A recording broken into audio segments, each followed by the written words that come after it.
Hello, folks. It is, it's almost 4, right?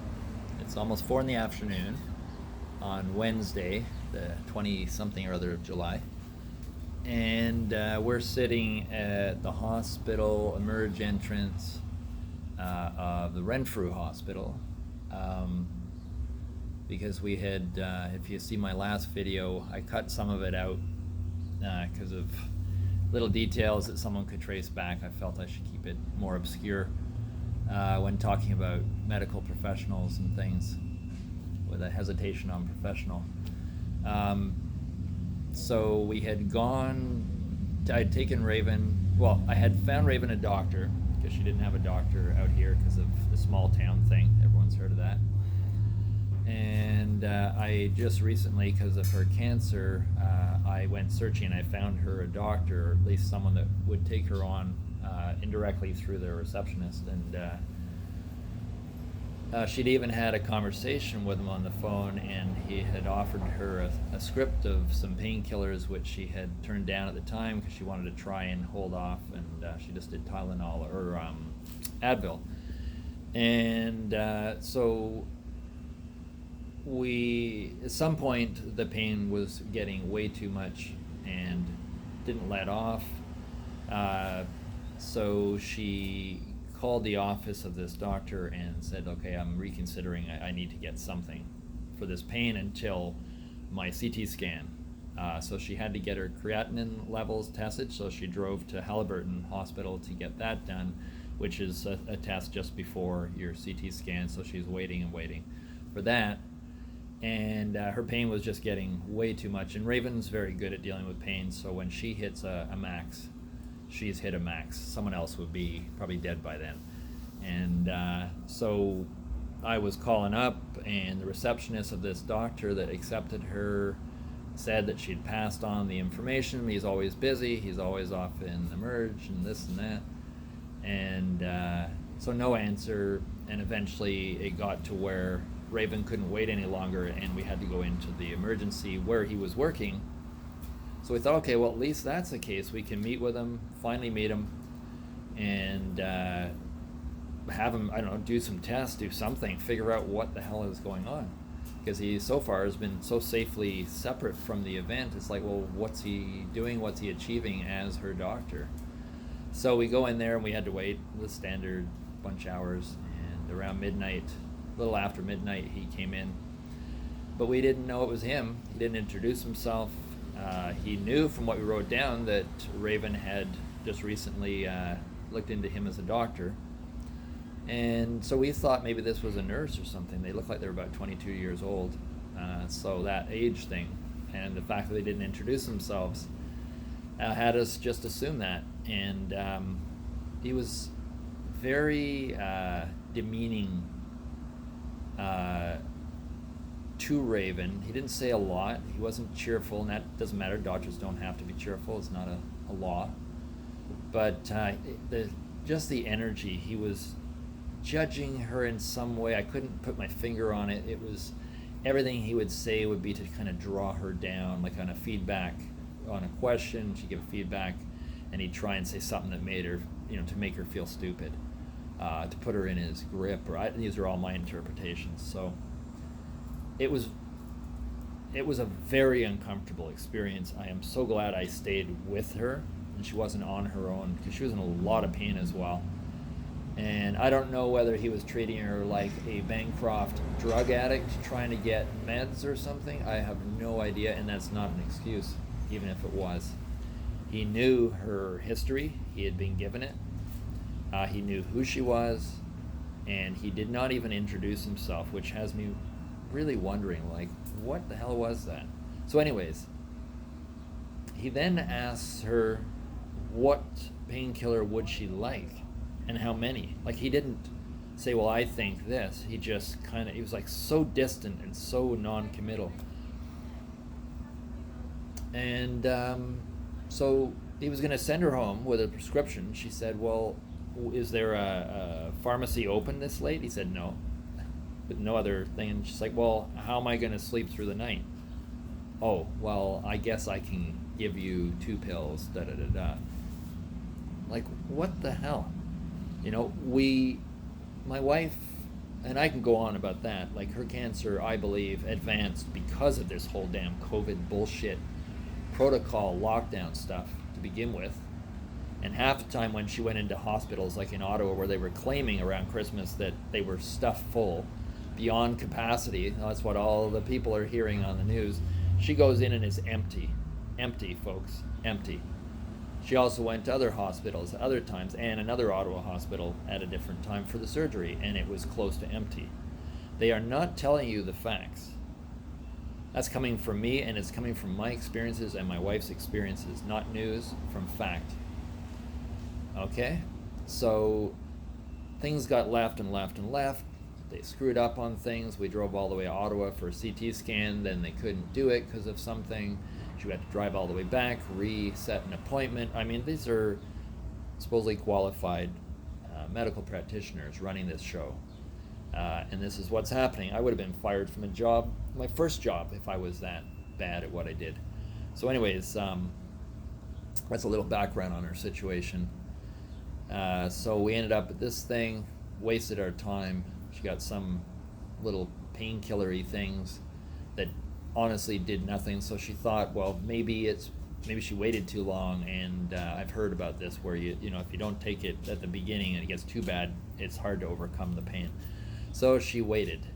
Okay, maybe they'll start to work over time. So now a couple of days later, it's not killing the pain at all. So they're clearly not even nearly the right painkiller for this. And then she had a call with technically still her doctor in Fergus from before, and he said, like, that's not acceptable. He should have done tests. He should have gone through all kinds of things. You can't just be sitting around. Like he said, what's happening? So are you set up for tests? She said no. She's just left floating. And he says, you got to go to a hospital now. You have to go to a hospital now. So we headed for Renfrew Hospital and called in. Of course, now we've got a minimum 4-hour wait before she can even see a doctor. So delay, thanks to the medical profession, which we pay our taxes for. It's not free. Reminder there, folks. It is not free, and the service you get for this so-called free service means you just have to wait. Half the people die before they ever get in places, or something is advanced further. So you got to weigh things out. Is this hospital system better than the American one? At least when maybe you lose all your money, but you got in right away and you had something dealt with and you actually survived. So, I don't know. I'd rather Cuba's hospital service than this. At least with them, they come in and check out how you live and where you live and what your conditions are you're living in and stuff. But out here, I don't know. I've really got a sour stomach around the whole medical profession. What I experience and have experienced, and Raven's experienced through the last 20 years at least. Actually, beyond that, when she had her car accident 30 years ago, that led to this whole thing. And the fact that it's legal after you've been rammed under a school bus in a car by someone that their insurance company, State Farm, I'll mention that name, because they raked us through the coals for 11 years. Now that should be illegal to harass someone who's trying to recover from such an intense car accident that their client rammed my wife in her little sprint car under the school bus at a traffic light that she claimed she didn't see, or her car. So then Raven gets harassed for 11 years by an insurance company, and this is all legal, broken down bit by bit. I developed an anxiety disorder, insomnia, during that whole time. And then we run off, get out of the city, and we go to Fergus. And then 10 years later from that car accident, Raven's having massive headaches and things, and we eventually find out that she's got a nice little brain tumor the size of a tangerine. And the doctor said, for this to have grown so big and not killed you, it had to have grown slowly. And he said, I would say at least 10 years. I'd say approximately 10 years. Well, wouldn't you know it, 10 years was when she had her car accident.